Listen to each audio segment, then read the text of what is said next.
चीनी स्पाय असल्याच्या आरोपाखाली अटक असलेल्या कबुतराची अखेर 8 महिन्यानंतर सुटका करण्यात आली आहे। कबुतरावर चक्क स्पाय असल्याचा आरोप हे ऐकून तुम्हीही अचंबित झाला असाल।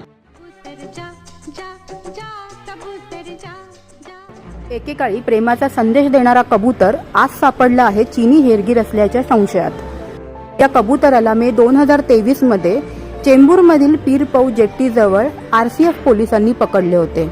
या कबुतराच्या पायाला 2 अंगठ्या, एक तांबे आणि एक ॲल्युमिनियम लावण्यात आले होते। तसेच त्याच्या दोन्ही पंखाच्या खालच्या बाजूला चीनी लिपीत लिहिलेले काही गुप्त संदेश आढळले होते। यामुळे पोलिसांचा संशय अधिक बळावला। अंगठ्या फॉरेन्सिक चाचणीसाठी नेण्यात आल्या तर कबुतराला तपासणीसाठी रुग्णालयात पाठवण्यात आले होते।